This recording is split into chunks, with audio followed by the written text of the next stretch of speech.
to today's webinar, Understanding SBA's Disaster and Economic Injury Program.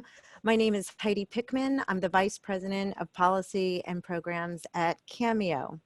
And we're really proud to be co-hosting with the SBA's SF District Office and the SBA's Office of Disaster Assistance for this webinar. We're super grateful for the swift action the SBA has taken up in opening up the loan program, and that our congressional leaders are considering a variety of other policies to help small businesses.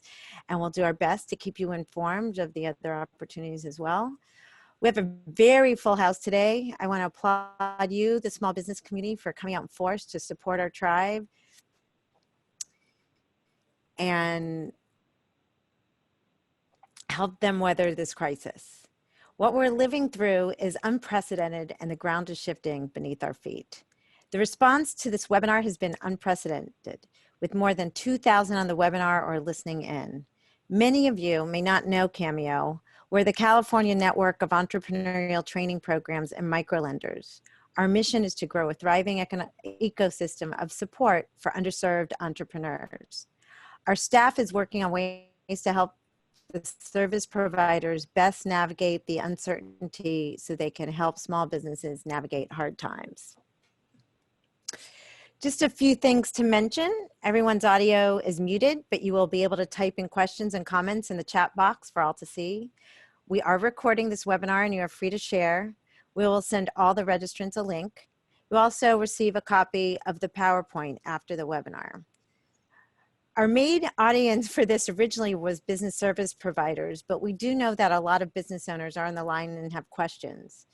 CAMEO is not a direct service provider, so we urge you to contact your local women's business center, small business center, or other training provider.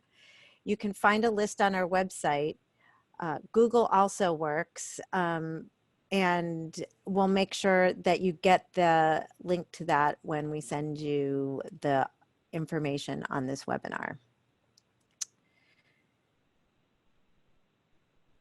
We're going to turn to Mark Quinn right now, CAMEO Senior Advisor, for a general description on how the disaster program works and how CAMEO members can work with their clients, the small businesses, as well as what the small businesses can expect.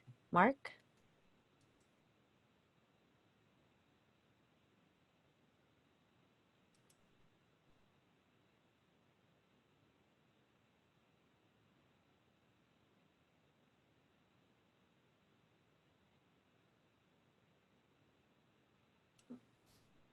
Mark, are you there? Can you hear me, Heidi? Hello, I can Heidi? hear you. Okay, great. Sorry about that. Yes, as Heidi mentioned, the target of this webinar was really for the TA providers, the technical assistance providers that are CAMEO members, but we welcome everybody on the line because I think everybody really does need to hear some basic information about how the disaster program works and what the next steps for them to take would be. The first thing to keep in mind is this is a very fluid situation, and so the things that are happening right now will change as this process goes forward. The SBA disaster program is being funded, but has not yet got all of the details sorted out as to how the process will work. The one thing that we would encourage you to do more than anything else would be to make sure that you keep apprised on the SBA.gov website for disaster to keep up to date on exactly what you should be keeping in mind about how to apply for the disaster loan.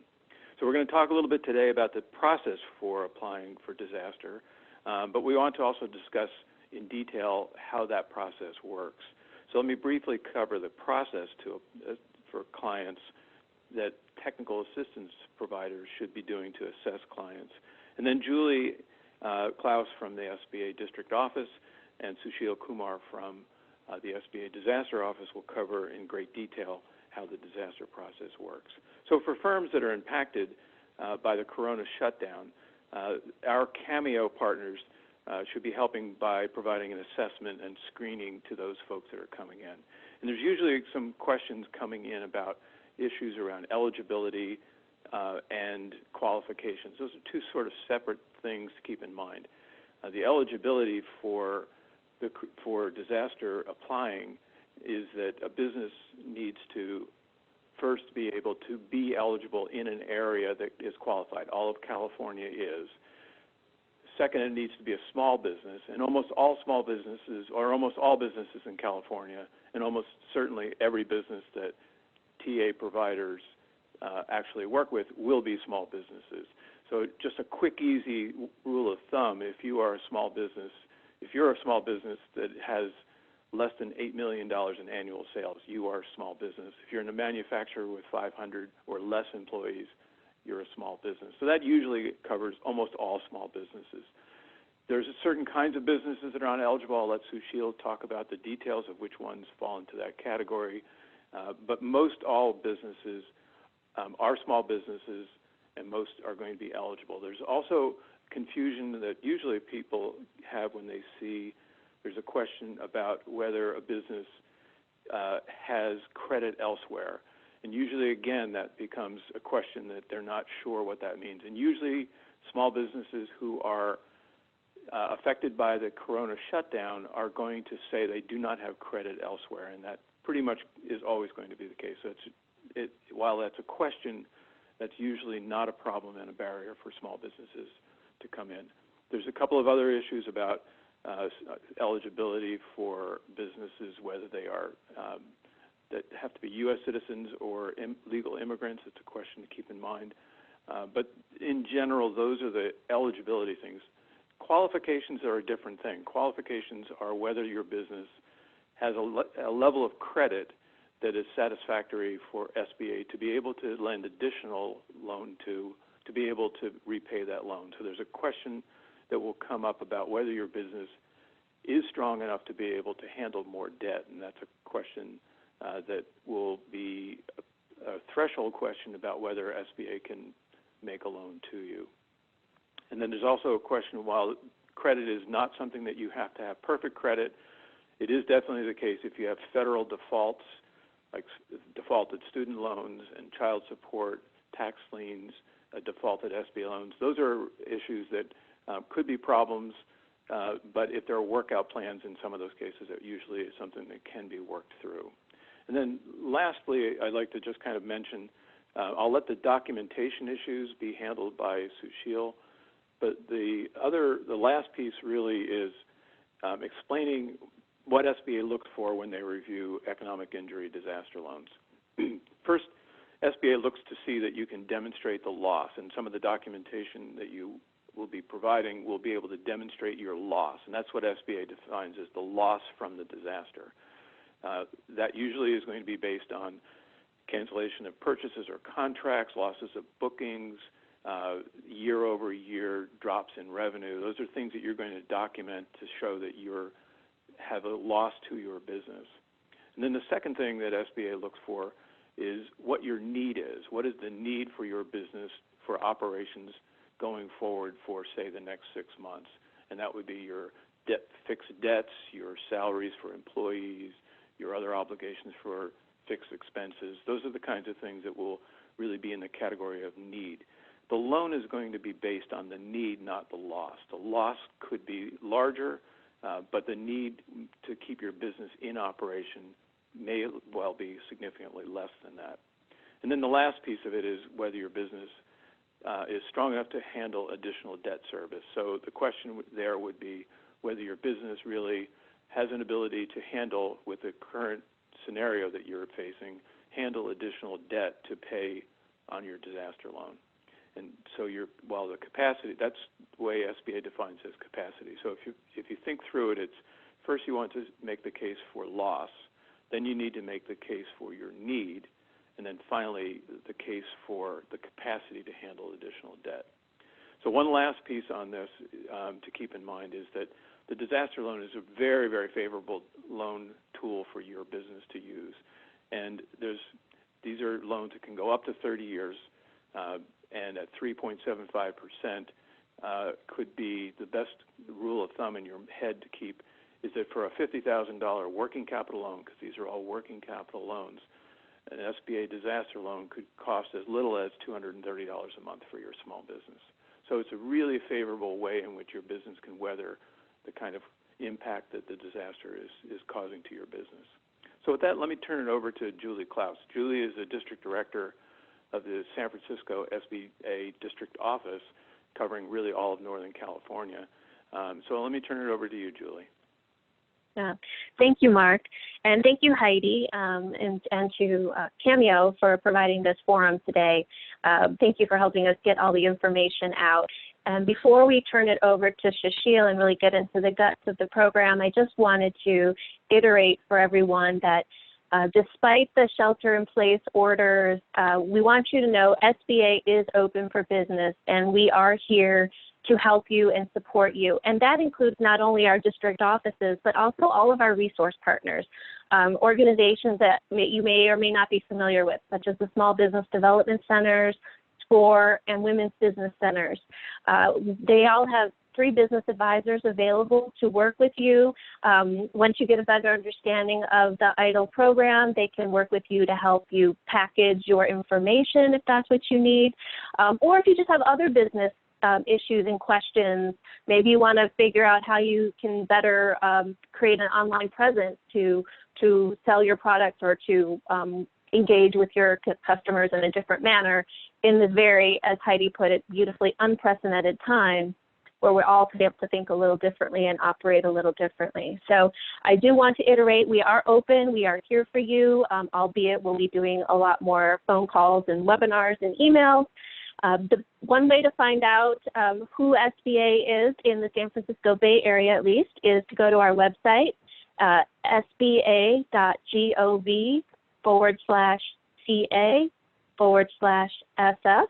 You can find a list of me and my team members and also a resource guide for the Northern California to find all of our resource partners as well.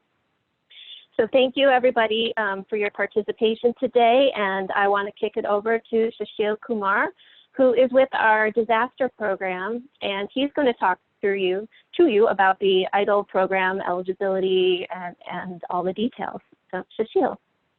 Thank you, Julie. Thank you, Mark. Thank you, Heidi. Thank you, business owners, for taking the time this morning to join us on our information brief on the EIDL program, which really stands for Economic Injury Disaster Loan Program.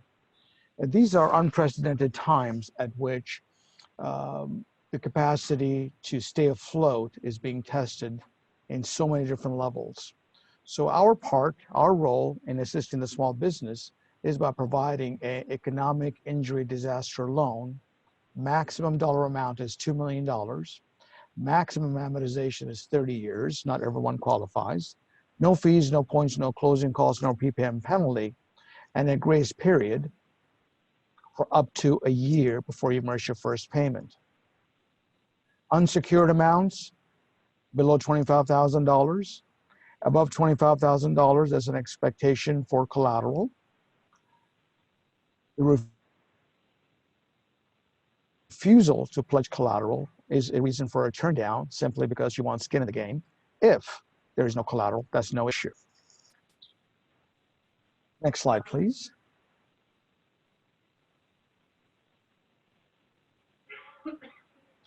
So the very first line talks about declared disaster area. For the listening audience, San Francisco County is a declared disaster area. And substantial economic injury basically means, has the business been impaired in its ability to meet its obligations to pay normal and ordinary necessary operating expenses? So from your rent payments to your payroll to almost any other types of payments that you normally would make without any issue whatsoever, that means that you've suffered economic injury. And that's the basis of this program, to make sure that we're able to help you fund your payables, keep the business vibrancy going, and also the resilience of the business is maintained in light of COVID-19, or in this case, the coronavirus. So we are here to provide that necessary liquidity, working capital, to help small businesses until normal operations resume, hopefully sooner than later. Next slide, please. Picture of our administrator, the one who signed off on. The SBA has authority under its own agency authority to declare a disaster, which it has. There's a lot of confusion out there, which I don't necessarily need to tap into. But the state of public emergency is different from a disaster declaration. But since California's got its own declaration, we won't spend too much time on it. Next slide, please. Examples of eligible businesses. Right now, let's talk about all businesses being eligible until we get to the slide that talks about the ineligible businesses. And to briefly touch on it right now, churches, charitable organizations, speculative businesses, 1099s are ineligible. For right now, let's make the operative assumption that you're in the business of helping people, restaurants, a car shop, a dry cleaner. They're all impacted. Next slide, please. To reiterate, payroll, current portion of fixed debt payments, accounts payable. It helps you pay financial obligations. So for example, this is a good time to discuss what that basically means. Let's make a couple of assumptions. Let's say the business has been open for 2 years and it's a calendar year, January through December of any given year. So we have 2 years worth of operating history. Incident period started right around the 1st of February, which basically means that's when the injury started taking place. So let's benchmark the past 2 years as a $10,000 a month in revenues. This particular year, because of the effects of coronavirus, let's make another assumption that it fell off the cliff and it's down to $2,000. Mathematically, what you have is a gap, a revenue shortfall in the amount of $8,000. To make it as simple as possible, the question then becomes, from a historical cash flow standpoint and a credit standpoint, can the business owner cash flow, or in this case, repay $8,000 over a maximum 30-year time frame at a fixed interest rate of 3.75%? And if the answer is yes, for the most part, the loan is yours. No fees, no points, no closing costs, no prepayment penalty, and your first payment is due a year from today. Is that simple calculus? The answer is yes. For the most part, the loan is yours. Next, please. Just discuss the loan terms and amounts up to 30 years, and it's available to small businesses. Please disregard that unable to obtain credit elsewhere for right now. That basically means one simple thing. If you are able to make payroll meet vendor payments without a subsidy for the American taxpayer, you'll be charged market interest rate, which in this particular case is irrelevant and non-existent. Interest rates are 3.75% fixed for this particular disaster. There are no business interruption insurance for this particular one. We've talked to insurance company and their agents and the industry trade associations, and they have said that there is no policy that covers the COVID. So there will be no business interruption insurance. Next, please. As we talked about, a huge part of the economic injury disaster loan is the capacity of the principal or principals, depending on the organization, their ability to repay on time, and the capacity to repay, which is embodied in credit history and repayment. So in other words, if you have impaired credit in the past for whatever reason and it's no longer delinquent, that'll be looking at the totality of circumstances, and we will look the other way, if you will, potentially. But if there is current delinquency, we're looking for a cure to the delinquency before a new loan is made. Next, please. Anything less than $25,000 does not require collateral. Real estate is the operative pledge. Now, let's say that there is no collateral available. No issue. But if the underwriter talks about the need for collateral and the borrower or the borrowers refuse to pledge collateral, that pretty much means that they don't want any skin in the game. And as a result, that's a potential for a turn down. Next, please. Some basic forms for folks to get familiarized with. First one is the application. Straightforward. It'll ask you up top of the application what the purpose is for. Economic injury is what you would mark on it. And after that, a breakdown of name, social security number, address, phone number, amount of the disaster per se, of the actual amount of losses, so on and so forth, and then a signed signature. The next form is really to confirm the dollars and cents that the business earned for cash flow purposes, to make sure they corroborate, or the applicant, its principals or its affiliates. Complete copies of the tax returns if they are been filed. So if a calendar year 12/31/19 has not been filed, we'll take the 12/31/18. Work with your underwriter for this particular scenario. Personal financial statement, key. It breaks down your personal assets, your personal liabilities, and lists your personal net worth. It's important because it goes back into your capacity to repay the proposed debt. Last but not least, the schedule of liabilities really talks about what the amount of the vendor payments might be, who it's owed to, what amounts, and when they're due. And last but not least, if there's any security interest that the vendor has in those dollars and cents. Next, please. This particular slide talks about the need for affiliates or partners and what the threshold is. 20% is usually the threshold. The next particular bullet point talks about the need for a profit and loss statement, because that's how you benchmark statements, and what the losses might be.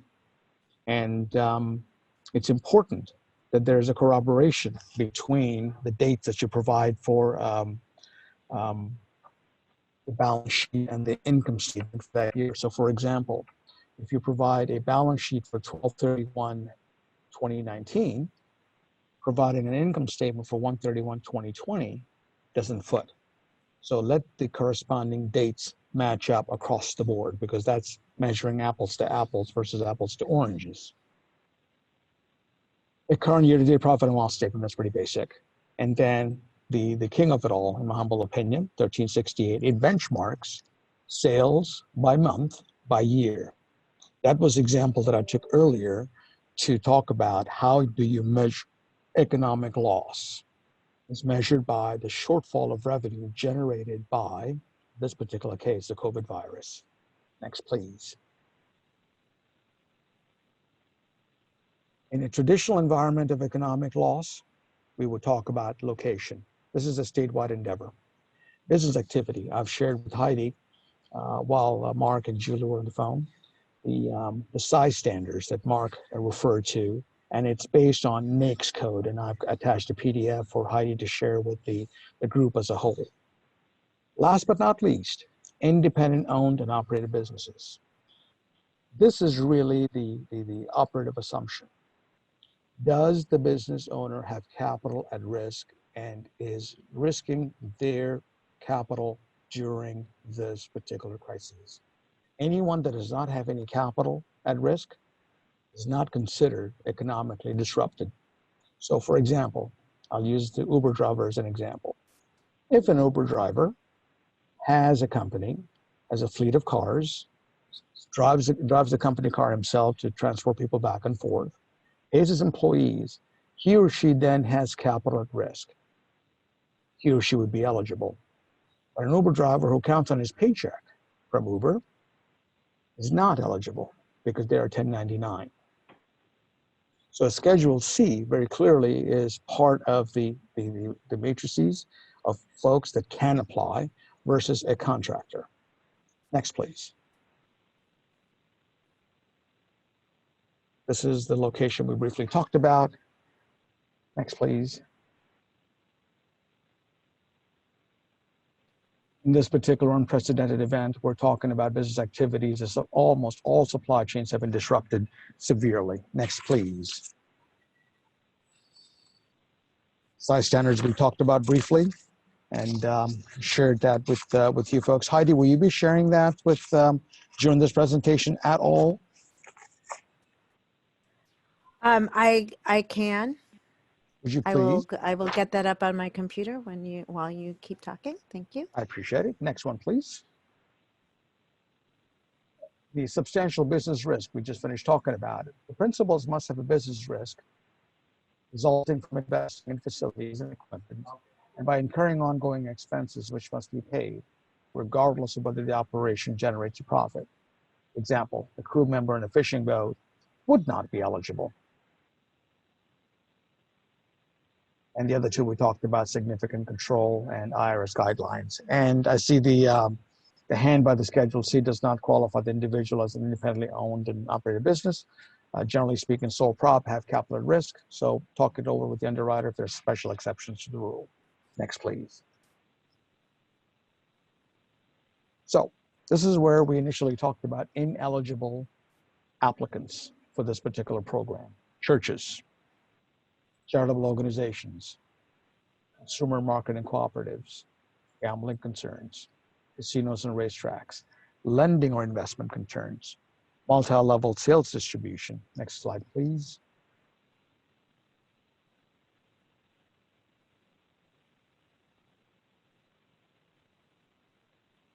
Went too far. One more back. Thank you very much. Speculative activities, pawn shops, loan packagers, so on and so forth.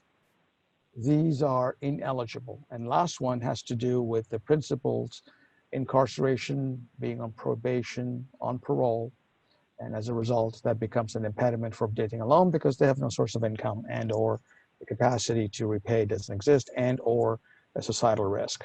So those are ineligible applicants. Next, please. Political or lobbying concerns, life insurance companies, any type of prurient sexual nature, sale of products or services or live performances, things along those lines. Now, there's a lot of discussion amongst many a region about this credit available, and let me briefly talk to you about that. In this particular environment, the fact that you could get a bank loan is not in question.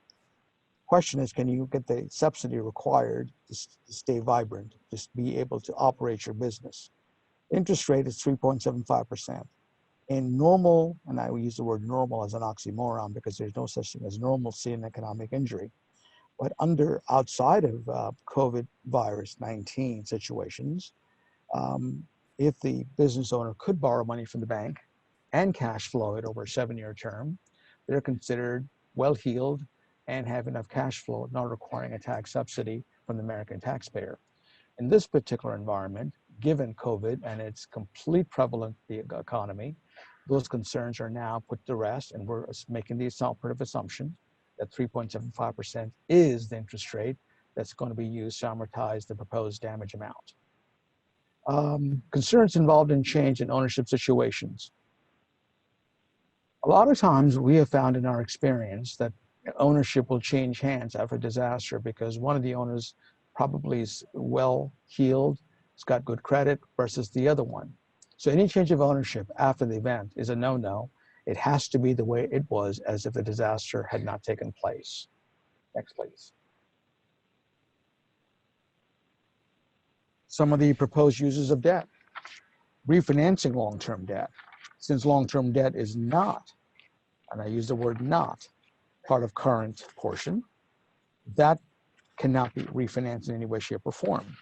But as you folks might know, there's a current portion of long-term debt that's due, which is the 12 months. Now that is an acceptable use of proceeds. Paying down other types of agency debt, borrowing money to pay down the SBA, that's a no-no. Paying down a federal debt, in other words, SBA must have written documentation from the IRS that the delinquency has been cured. Next, please.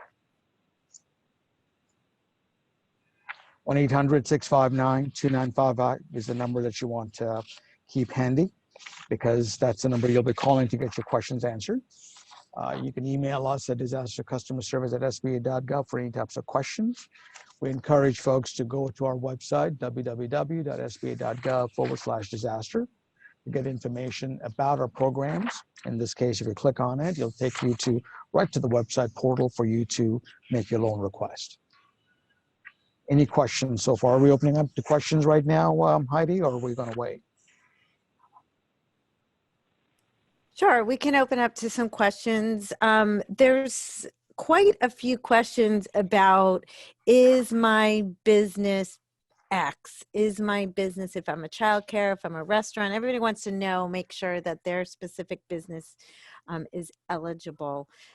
So why don't I go to, I'm going to stop sharing the screen and I can go to that table of size standards, Mhm. right? Is that And right? also, yes, and also let's talk about if your business was not one of the items listed on the PowerPoint as an ineligible applicant. Let's make a sweeping statement.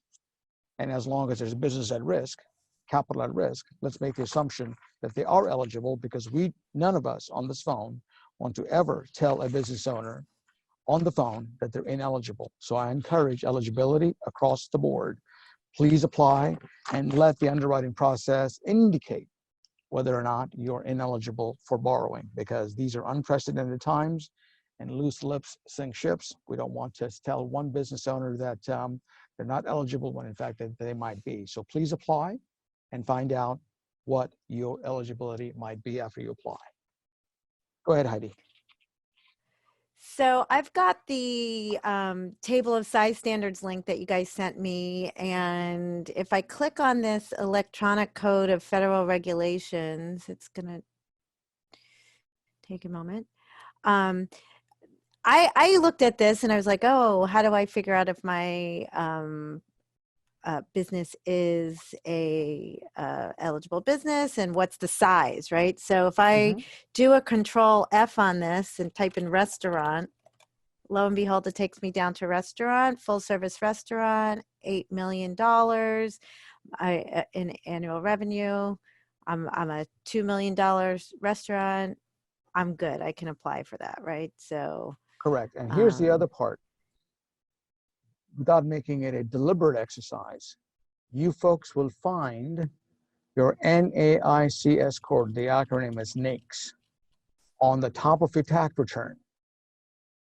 Every industry has a 6-digit code. That's what you look for on the far left-hand side. That's what it takes you. okay, child care isn't on here. Child and youth services. There we go. Well, okay, so that's one way. And then there is a size tool, but I think this is kind of easy. If you type in one of the keywords that you have to, that's related to your business. If you were to look at the PDF that I it. also sent, folks might be able to look at it at a glance. Let's just talk about bandwidth for an issue. Let's say someone has a bandwidth issue and can't pull up the internet. They have something in paper to take a look at. So perhaps you could share that too if you have it. Yeah, I'll send them. I don't have that handy, but I'll make sure that I put a link to that on what we've got on our website is we'll put a blog post up that has all the links to all the different resources that you can possibly want to help you get through this, including these numbers, including the phone numbers, including other links to find resource partners. Another question is, what about startups? Good question. Startups have to be in business as of the incident period, February 1st. If they started January 31st, they're eligible. After that, no. The pro forma balance sheet and income statements are what is the basis of measuring the threshold, what the losses are and what revenues would have been. So they are very much eligible as long as they fit in within the size standards of revenue and employees. Okay. And then can you repeat I know there was a bunch of nonprofits on the line that want to know, well, hey, we have a nonprofit. What's the difference for purposes of a nonprofit versus a charity? Charity pretty much takes in the money, puts the money out. They're fundraising, so they're ineligible. A 501c3, which is the tax status, will determine the use of proceeds. Some may have restricted funds, some may have unrestricted funds. Can the nonprofit cash flow repay it without a personal guarantee? Because by virtue of their nonprofits, there are no personal guarantees because it's a nonprofit. So they will make sure that the cash flow is available from their unrestricted funds. And if the answer is yes, at 2.75% with a maximum amortization of 30 years, for the most part, the loan is theirs. Okay. And I have to ask this because we are in California. I would imagine that cannabis businesses are not eligible because even though they're legal in California, they're not in federal government. Is that right? Affirmative. Okay. I just have to ask that where you are in California. 1099s, I had one question. What about the freelancer, the graphic designer, the maybe software engineer who maybe their capital, if they work at home, if they own their home and they have a home office, is that considered capital at risk? Is their computer or other equipment considered capital at risk? Or is that not? Because I'm sure we have quite a few, or a lawyer or a, sole proprietor lawyer that might not own their own storefront. Yeah, How does and that work? all those are good questions. All those are good case examples on a case-by-case basis. You've got to remember the operative assumption is do they have capital at risk? So if they have equipment, if they have inventory, they're setting aside a room in their home. These are all examples of capital at risk. So IRS defines it very specifically. Perhaps they need to consider talking to CPA. When in doubt, apply, because 1099 means they just get a check. And some 1099s might have a home-based business, which they take the write-off on the Schedule A, but they don't file a Schedule C. So that gets into the weeds, if you will, and it's a deeper dive than this presentation is meant to be. So on a case-by-case basis, I would suggest that they contact the 1-800 number or apply and find out if they qualify. I do not want to disqualify anybody on this call, and nor is it the intent to disqualify anybody on this call. Attorneys tend to be usually 1065 partnerships, which basically means that they can apply, they're encouraged to apply, they want to apply because they have their contingency and then their bills, so on and so forth. So there is a component of business at risk there, a capital at risk there. So each industry is so different. Okay. Julie or Noah or Mark, you guys are working the chat. Yeah. Are you any questions here? Any comments? Yeah, so one question that comes up pretty frequently in chat is if individuals don't yet know what their economic injury is because it's ongoing, but they apply right now, and it turns out that the injury that the injury that they end up suffering is much larger than what they end up being approved for. How do they proceed from there? My recommendation is, so let me back up before I recommend. The disaster loan program has modifications built into it. So if the initial sums of money is not enough to cope, you can always come back and ask for more and substantiate it with what is it that they're seeking. Okay, But so given the unprecedented nature of this economic injury, my humble recommendation would be to ask for what they need for the next 3 months, perhaps, and maximize what they can get, because they can always go back to the underwriter and say, what we call a loan modification. Will you please, Mr. Underwriter, modify my loan to reflect the increased need for working capital, stuff that I've already incurred out of these funds, or stuff that I did not incur with these funds because I didn't expect these things to come, so on and so forth.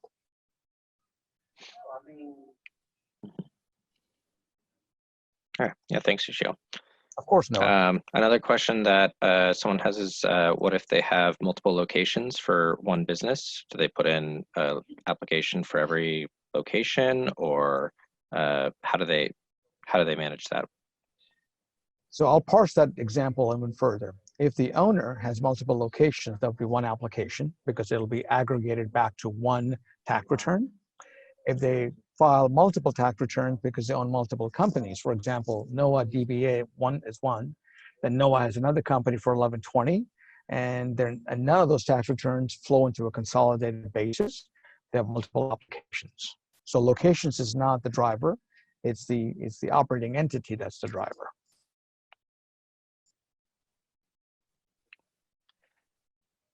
All right, so another question we have is, how does SBA determine if an individual can obtain credit elsewhere? We're not in that game right now. We just encourage everyone to apply as we speak. Okay.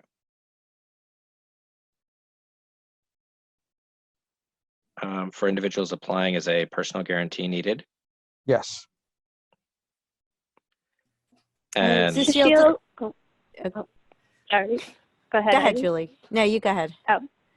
Susheel, one of the common questions is also what kind of time frame can people expect or anticipate from the date they submit their application till when they can actually be approved and dispersed loan funds?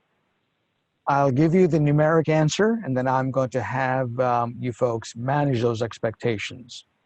From the time of a complete package, we're ascertaining as of today, 10:03 on the 20th of March, 2020, that the time frame for funding is 35 to 45 business days. It may very well be earlier than that, maybe later than that. There is no, I think Heidi used some words earlier on. What is it? You said the earth is moving beneath us. Is that what you said, Heidi? Literally, I think things are so. changing. The things are changing by the moment. So I would urge all of you to manage your expectations accordingly, because to give you a small example, the state of California requested a declaration of assistance. It's been open to the public since, I believe, Tuesday. As of yesterday afternoon, there were 6,800 applications in the pipeline. As more states come online as a result of the disaster declaration requests coming on board, time management and managing those expectations are huge. So the date stamp that I shared with you for a moment of seriousness was to say, hey, things could change. And so manage your expectations accordingly, and more importantly, turn in a complete package, which does not require the underwriting team to have to go back and forth with the business owner because an item was missing, a schedule was missing, a signature was missing, so on and so forth. The idea is to fund these loans as soon as possible. Streamlines have been put in place, but we need the business community's assistance to provide us a complete package, and then we'll do our part to make sure that we fund them in an expeditious manner, because we realize that need of revenue, the need for these dollars is high acute, for which we've got a huge ramp up in place already. Okay, thank you. Thank you, Julie. Heidi, you were going to say something. Oh, I was going to have you explain that credit elsewhere thing one more time, because it's a little bit of a complicated thing, or maybe if Mark wants to put it in a different way. Maybe you explain it first, Susheel, and then we can. I just think it's one of those things for people to wrap their heads around. And for the purposes of this particular incident, let's not do so simply because we're encouraging people to apply. Don't worry about the capacity to borrow from another institution. Don't worry about the capacity to, because in this particular scenario, we're not looking for a bank to step in place of a disaster. This is an unprecedented disaster. So as a result, the interest rate, it will be 3.75% across the board for all business owners, period. Got it. That makes a lot of If sense. Mark wants to opine on it, I'll leave it up to him. There was no way, shape, or form meant to discourage Mark from speaking. Hello, Mark. Yeah. No, I let's- think that's really, yeah, I mean, go ahead. I'll keep my mouth shut. Go ahead. Yeah, let me just give a little bit of a context there. SBA is in a position to say we are looking to make loans to people who have had economic injury, but not to those businesses that are so well off, or individuals that are so well off that they are not in need of the economic injury assistance loans. So if you're a business that is owned by someone with substantial net worth or substantial access to credit, and the need for an SBA loan is not the case, then it's what we're looking to say is that you have credit elsewhere that's available to you. So the general sense of it is that SBA does not want to make loans to businesses that they're owned by, and the business has such substantial net worth that they do not need an SBA loan to do that. Now, most all the businesses who will be coming or are clients of the CAMEO partners are all going to meet this qualification. And as Susheel says, everyone should apply whether or not they think that this question will come up as it relates to them. You should apply and have that determination done later. But I would say sort of across the board, almost all of the businesses that are CAMEO clients are both small businesses and do not have credit available elsewhere. So in both cases, you should not feel as though those are reasons to get stuck, and go ahead and apply and find that sort that out as the process goes through. Yeah, if I can, Heidi, I just want to offer 2 comments. And so one is that my recommendation to people is to, don't disqualify yourself by not applying. It behooves you to send in an application. And the second part is, if you do end up receiving a decline letter, please feel free to reach out to SBA district office or one of the resource partners to see if there's things that we can work with you to help maybe mitigate some of the factors for your decline, and then you can reapply. So I just wanted to make people aware that there is assistance out there. If you do receive a decline, let's see if we can work with you for a reapplication. And I have shared, are you guys all seeing the document where I have shared a couple of URLs, and I'll make sure that that goes out in the follow-up email? Are you seeing that document? Yep, right in front of us. CAMEO network. Okay. So those are some of the URLs. We'll just leave that up so people can copy that down, and we'll also send it in a follow-up email. A few other questions here. Can you use the SBA disaster loans to refinance existing loans? Nope. And when is the first, if a business is closed right now, do they have to start making payments on the loan as soon as it's received? Nope, first payment is due 12 months from now. 12 months. And there was a few questions on the chat about credit issues and whether, hey, I had a bankruptcy or other things. I know you did cover that, but it's worth nailing Please down. apply. Please apply. Please apply. If it's been discharged, it's one story. If it's current and not discharged, that's another story. If it's old, but the credit score doesn't reflect it, there's so many variations which will be outside of the scope of this call. Okay. These are unprecedented times requiring unprecedented measures to meet the extraordinary needs of the business community. Please apply. Okay. I think that's a good message to end on. If anybody else has some burning question that they see in the chat. No fees, no points, no closing costs, no PPM penalty, a payment a year from now, maximum loan amount $2 million, fixed interest rate of 2.75% for nonprofits and 3.75% for businesses. Please apply, meant for payroll, meant to support your business. Size standards apply. Take a look at what Heidi and the team sends out, Julie and the team send out. Look forward to your applications and look forward to serving the needs of the many in the business community. Thank you, Heidi. Thank you, Mark. Thank you, Noah. And thank you, Julie. Thank you, Susheel. Appreciate your time today. Thank you very much. Thank you, sir. Thank you. You're welcome. Yeah, thanks everybody for being a part of today's webinar. We wish you all the best of luck and stay healthy. We'll make sure to send out a copy of the PowerPoint, all the links we've talked about, and we'll post it on our website. We'll post a recording of this on our website within the next day or so. And until then, stay healthy.